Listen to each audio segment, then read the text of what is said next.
Hello, this is Aaron West. I am the author of the A24 New Wave. In this book, I look at A24's output and I make the argument that we are in a new wave movement right now. A24 plays a major role. This book has a supplemental podcast where each episode is a brief conversation about an A24 related topic, whether an actor, director, or even a genre. As I continue research for the book and conduct interviews, I expect to record podcast episodes with people involved with the company. You can find the podcast at cinejourneys.com or wherever you find podcasts, and we are proud to be members of the Someone's Favorite Productions podcast network. Are you a film fan who loves the ultimate home video experience? Look no further than The Disconnected. Your host, Ryan Verrill, is your go-to source for the latest and most accurate information on home video releases, exclusive interviews with industry insiders and filmmakers, and has established a thriving community where every film and physical media enthusiast feels welcome. From hidden gems to blockbuster hits, The Disconnected brings you insider knowledge and a welcoming space to share your love of cinema. Watch every Thursday night at 9:30 Eastern, 6:30 Pacific for the live announcements show and follow The Disconnected on social media to stay updated. Subscribe to The Disconnected on YouTube or on the podcast provider of your choice and dive into a world where every movie night is an adventure.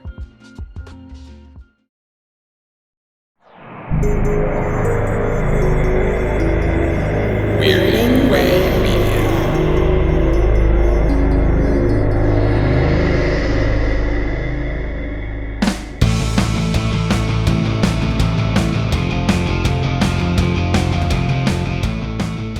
Why do certain bands or musicians hit it big, yet their major inspirations fail to reach those same heights?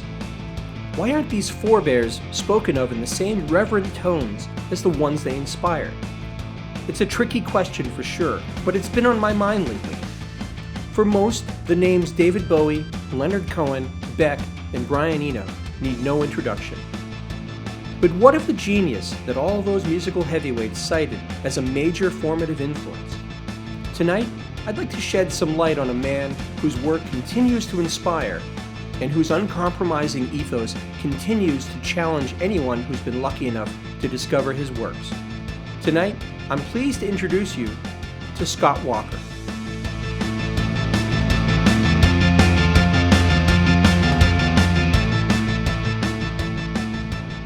Hello listeners to another episode of Noise Junkies. I'm HP. This episode, I'll be discussing the first 4 solo albums of the one and only Scott Walker. These are the albums that put Walker on the map and created a lasting legacy that resonates to this day. I first became aware of Scott Walker through a coworker's recommendation way back in the early 2000s. This buddy shared many of the same tastes in music that I did. He was a bit older than me, so occasionally he would hip me to something from his collection that was before my time. One day we were hanging out in his office chatting about Bowie. At some point my friend compared Bowie to someone named Scott Walker. Who? I asked. He looked at me skeptically. You've never heard of Scott Walker? He rummaged through his desk and retrieved a greatest hits CD of Walker's late 60s albums. Listen to this, he implored. You'll love it. He went on to cite Scott Walker as an influence on Bowie, Beck, and others. He said, check out these songs. You'll totally hear the influence. All right, I replied and took the CD back to my desk in the Cube Farm. Hyping something can be a bit fraught for me. Usually, the more someone tells me, you have to listen to this, or you have to watch this, it ends up having the opposite effect. Maybe because it can't possibly live up to the advanced expectations. But in this case, it was absolutely true. I fell in love with this collection of songs and with the mystery of this individual I'd never heard of before, but who so clearly had influenced many of my favorite acts. Who was this guy? I assumed from the avant-garde posture, the rich 60s melding of pop music and Baroque, that this guy must be some British musical giant. As it turns out, I was both wrong and right at the same time. Scott Walker wasn't even his real name. He was born Noel Scott Engel in Hamilton, Ohio, of all places. This guy I mistook for an erudite Englishman was from the good old American Midwest. But I wasn't far off. His success came mostly via the UK, first with the pop act the Walker Brothers, then later as a solo act. He formed the Walker Brothers in 1961 with singer-guitarist John Mouse, who had adopted the fake stage name John Walker so he could perform in clubs while underage. They added drummer Gary Leeds to the band shortly thereafter, and all of them took the stage name Walker. Although they had some success stateside, their real success came after they emigrated to the UK. Marketed essentially as a teen pop act, they scored several top 10 albums and singles in the UK, including the classic The Sun Ain't Gonna Shine Anymore.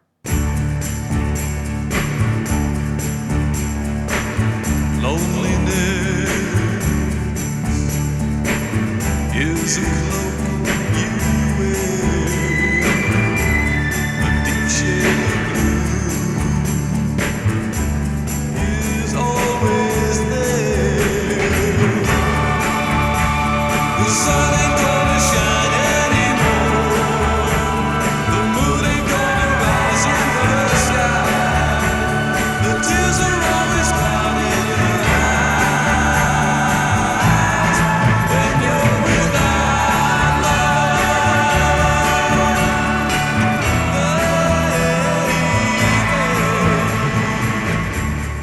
Supposedly, their popularity overseas reached such a peak, particularly among teenage girls, that their fan club was alleged to have been larger than that of the Beatles. After several successful albums, including many more hit singles, internal tensions within the band came to a head, and they broke up in 1967. Eventually, they would reunite, but that's a story for another episode. As a solo artist, Scott Walker began to shed his earlier teeny bopper image and set out to establish a darker, more mature vision of his music. His first album, simply titled Scott, mostly featured covers, but did contain several original compositions. The song Montague Terrace in Blue tells the story of an apartment populated with an assemblage of sad or doomed figures, including the narrator himself. The sharply observed lyrics are matched by the dynamic orchestrations of Angela Morley, who would work with Walker on each of his first 4 solo records. Listen to Walker's resonant delivery, the way he clings to the notes, and tell me it doesn't remind you of the distinctive croon Bowie later adopted right around the Young Americans album. Bowie clearly picked up a trick or two from Walker.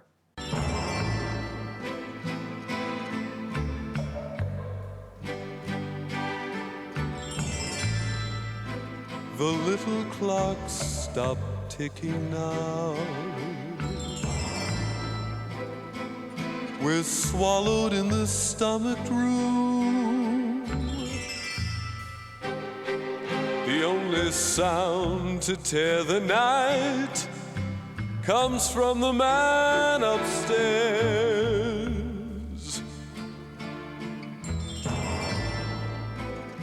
His bloated, belching figure stops. He may crash through the ceiling soon. The window sees trees cry from cold and claw the moon. But we know, don't we? And we'll dream, won't we, of Montague Terrace in blue.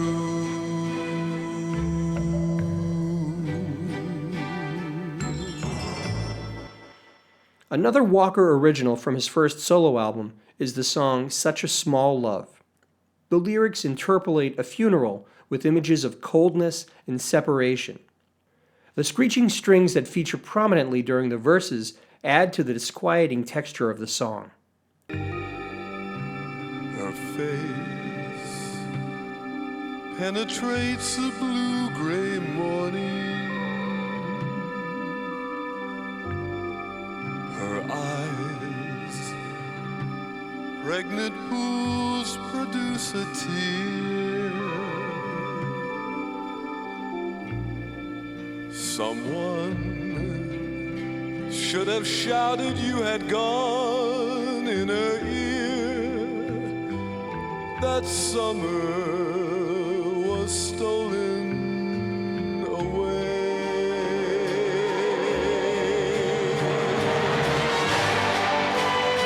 Such a small love, such a little tear. You would laugh so loud if you could see us here. With my once huge, badly pressed and worn, like a child left in the world alone.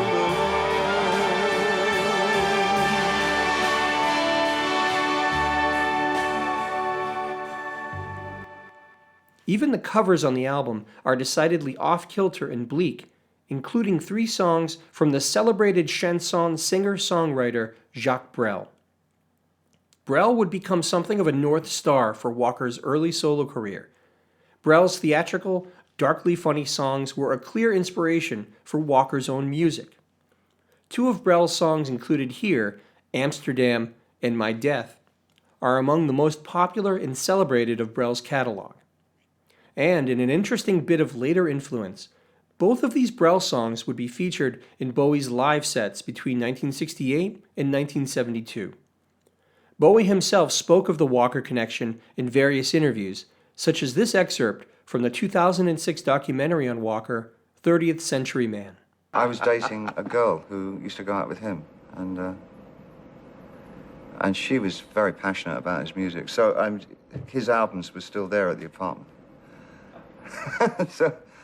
And she would play them a lot, and apart from being pissed off, which I wasn't at the beginning, then I really started to get to adore his voice. I thought, this guy's kind of a sensational voice. His next solo record, Scott 2, followed in 1968, and now featured 4 songs written by Walker. He continued taking inspiration from Jacques Brel. Not only did this record feature 3 more Brel covers, but Walker's own writing featured themes and characters clearly inspired by those in Brel's own work. The song, The Amorous Humphrey Plug, tells the tale of a suburban husband and father who chafes at his domestic responsibilities, stepping out with other women while his wife deals with the screaming kids. I've become a giant. I fill every street. I dwarf the rooftops, I hunchback the moon. Stars dance at my feet. Leave it all behind me. Screaming kids on my knee, and the telly swallowing me, and the neighbors shouting next door, and the subway trembling the roller skate floor. I seek the buildings blazing with moonlight, enchanting way. Their very eyes seem to suck you in with their laughter. They seem to say, you're all right now, so stop a while behind our smile, enchanting way.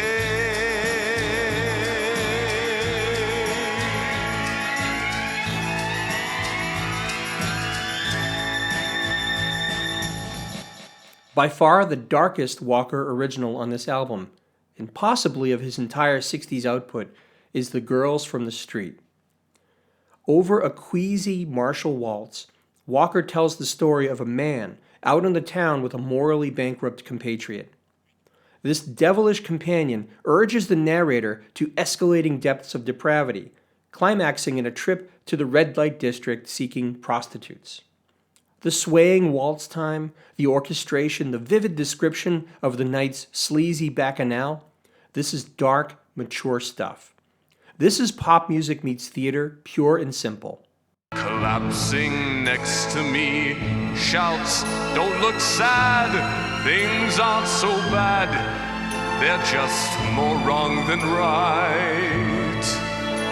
His brandy brim voice whispers, "Come with me, I hold the key, the city's ours tonight."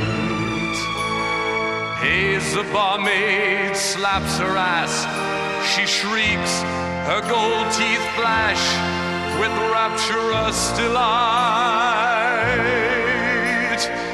Earthquaking the sawdust ground, he grabs my arm and out into the famished night.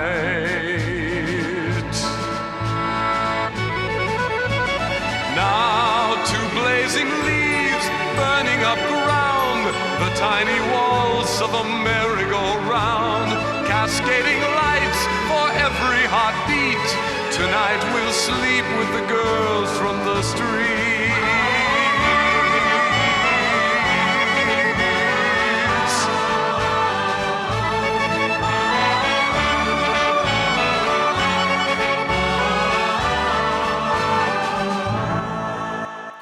The song Plastic Palace People is thematically one of the most unique from this time. The song appears to be told from the perspective of a child's balloon, refusing to come down from its floating vantage point despite the repeated pleadings of the child owner to go home. Interspersed in the story are various fantastical images that Walker conjures, adding to the surreal nature of the song.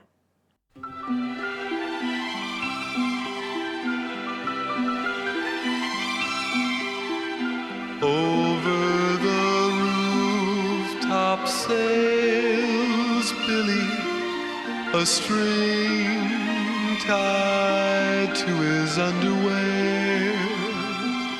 Through cobblestone streets a child races and shouts, "Billy, come down from there."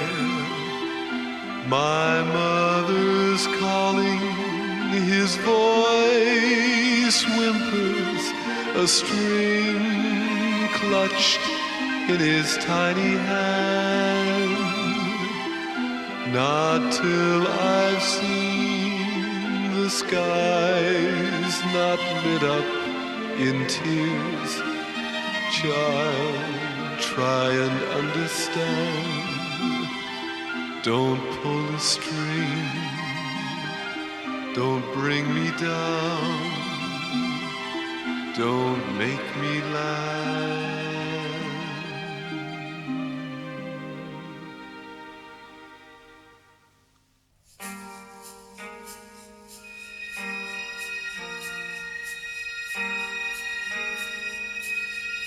Plastic Palace people sing silent songs, they've dreamed too long, their memories just stare. Plastic Palace Alice, she steals her cards, tomorrow deals with deafening despair.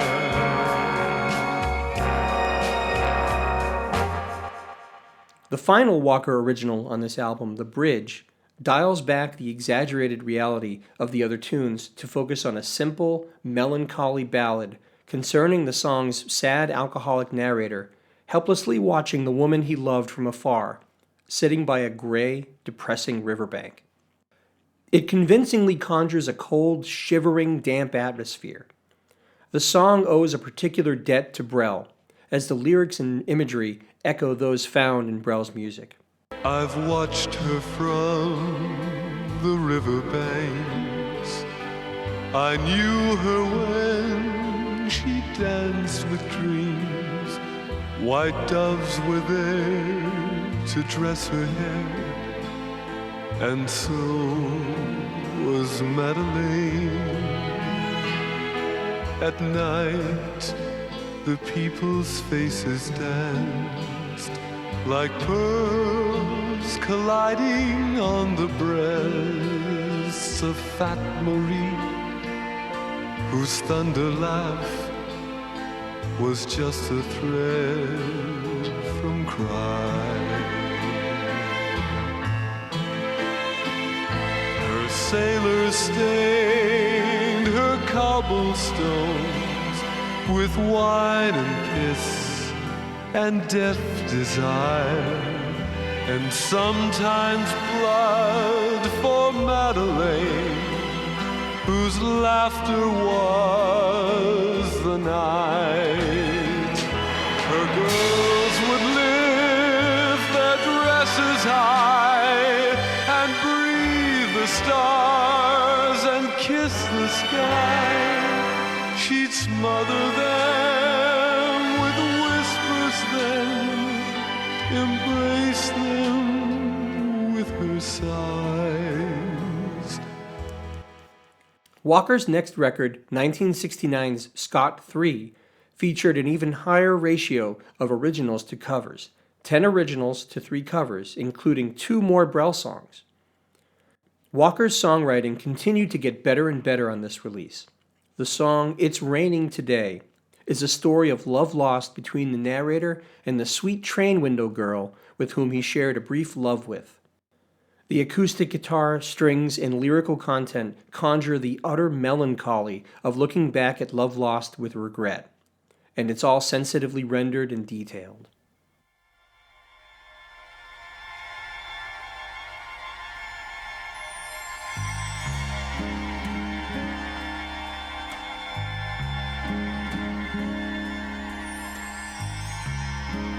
It's raining today, and I'm just about to forget the train window girl, that wonderful day we met. She smiles through the smoke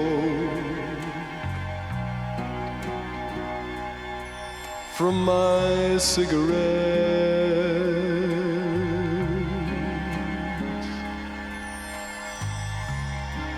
It's raining today,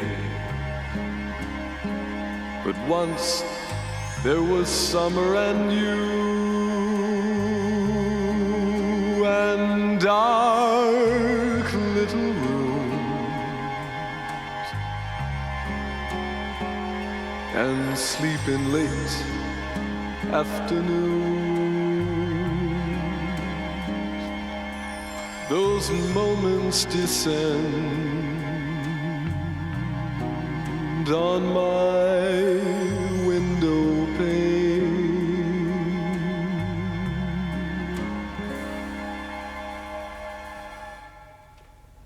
Elsewhere on this album is a strange little oddity called 30th Century Man. I couldn't believe my ears when I heard this song. It's as if Beck time traveled to 1969. The similarities in tone and production are remarkable. See the dwarfs and see the giants. Which one would you choose to be? And if you can't get that together, here's the answer, here's the key. You can freeze like a 30th century man, like a 30th century man. I'll save my breath and take it with me till 100 years or so. Shame you won't be there to see me shaking hands with Charles de Gaulle. Play it cool and saran wrap all you can. Be a 30th century man. You can freeze like a 30th century man. like a 30th century man.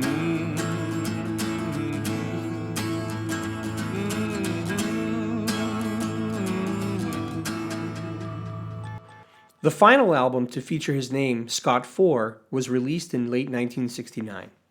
This time, all 10 tracks were written by Scott, no covers at all.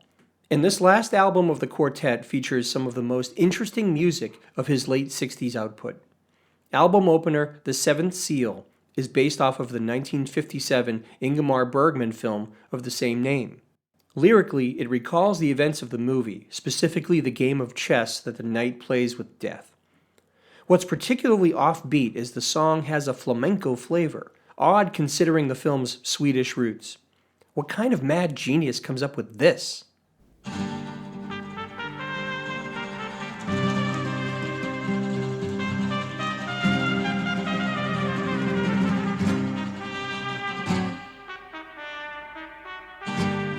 Anybody seen a night pass this way? I saw him playing chess with death yesterday. His crusade was a search for God, and they say it's been a long way to carry on. Anybody hear of plague in this town? The town I've left behind was burned to the ground.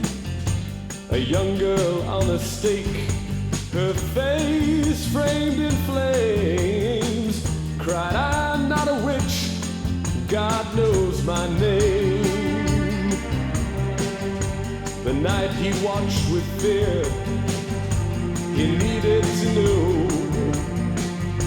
He ran where he might feel God's breath. And in the misty church, he knelt to confess. The face within the booth was Mr. Death.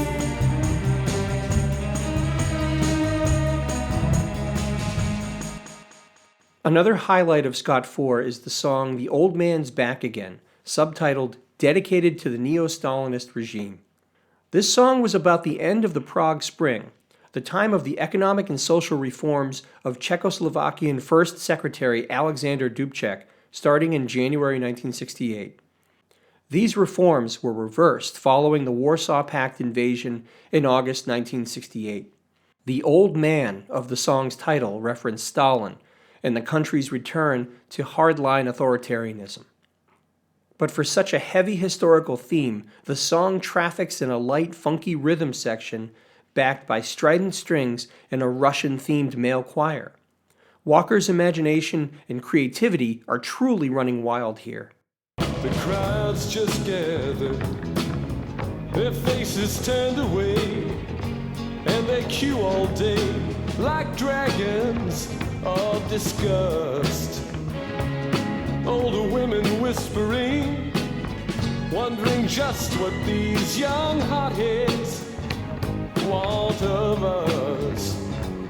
And Andre V, he cries, with eyes that ring like chimes. His anti-worlds go spinning through his head. He burns them in his dreams. For half awake, they may as well be dead. The old man's back again. I see he's back again.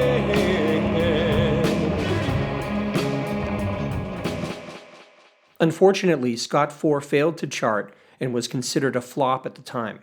Today, it is rightfully considered one of Walker's strongest albums and a fitting capper to the quartet of albums that bore his name. If Scott 4 were the last album Scott Walker ever recorded, his musical legacy would be well assured. But much like how David Bowie was able to live many different musical lives in his career, so too did Walker.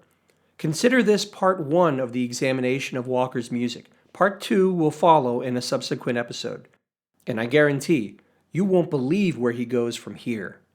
That's it for this episode of Noise Junkies. Thank you for indulging me once again. When I'm not listening to music, you can find me elsewhere on the Weirding Way Network. I co-host the Night Mr. Walters, a taxi podcast, alongside Midnight Viewing's Father Malone, and I'm an occasional guest on the CultureCast with Chris Dashew. And I have a Bandcamp site, hpmusicplace.bandcamp.com. I've just released a new album called Wired and Waiting. Please check it out. As always, please feel free to write us, rate us, review us. We'd love to hear from you in any manner you choose.